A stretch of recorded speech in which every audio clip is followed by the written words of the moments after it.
छत्रपती शिवाजी महाराज मुस्लिम विरोध होते का? शिवरायांनी जीवन संघर्ष मुस्लिम धर्म विरोधात होता की स्वराज्य उभा करण्यासाठी परकीय राज्यकर्त्याविरोधात होता? छत्रपती शिवाजी महाराज धर्मयोद्धे नव्हते, स्वराज्याचा संघर्ष.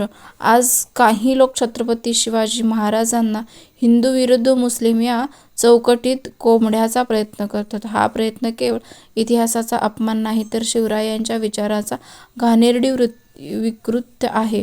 मूलभूत प्रश्न समजून घेऊया. शिवाजी महाराज मुस्लिमांच्या विरोधात होते का? त्यांची लढाई धर्मासाठी होती का स्वराज्यासाठी? उत्तर: स्वराज्यासाठी. परकीय सत्तेविरुद्ध. शिवरायांची लढाई कशाविरुद्ध होती? शिवाजी महाराजांची लढाई होती परकीय अत्याचार सत्तेविरुद्ध, शोषण, लुटालूट, अन्यायाविरुद्ध, स्वराज्य नाकारण्याच्या साम्राज्याविरुद्ध. ती हिंदू विरुद्ध मुस्लिम अशी कधीच नव्हती. जर ती धर्मयुद्ध असली तर त्यांच्या फौजेत मुस्लिम असतेच का? मुस्लिम सरदारांना उच्चपदे मिळाली असती का? धार्मिक ग्रंथांचा सन्मान केला गेला असता का?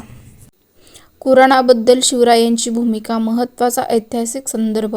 इतिहासात स्पष्ट नोंद आहे. युद्धादरम्यान किंवा मोहिमेत कुराणाची प्रत मिळाल्यास शिवाजी महाराज ते फेकून देत नसत, अपमान करत नसत. ती मुस्लिम मावळ्यांचे देऊन मशिदात ठेवण्यास सांगत. हे कृत्य सांगते की शिवाजी महाराज धर्माविरुद्ध नव्हते, पण धर्मही नव्हते. ते धार्मिक सन्मान प्लस राजकीय विवेक यात समतोल ठेवतात.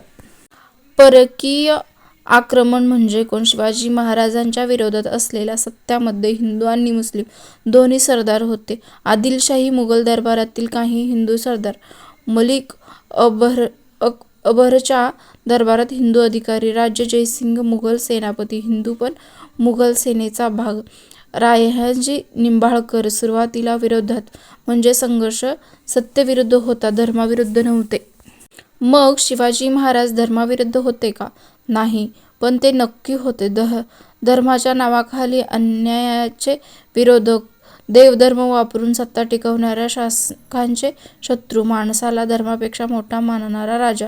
शिवाजी महाराजांचा हिंदू धर्म म्हणजे न्याय, स्वाभिमान, लोककल्याण, स्वराज्य. तो आजच्या धार्मिक राजकारणासारखा संकुचित नव्हता. निष्कर्ष: छत्रपती शिवाजी महाराजांना हिंदू विरुद्ध मुस्लिम बनवणे, ऐतिहासिक द्रोह, स्वराज्याऐवजी धर्मयुद्ध ठरवणे, शिवविचारांची हत्या. शिवाजी महाराज हे धर्माचे राजे नव्हते, ते लोकांचे राजे होते आणि म्हणूनच स्वराज्य सर्वांसाठी होते. धर्म कोणाच्याही विरोधात नव्हता, अन्यायाविरुद्ध होता.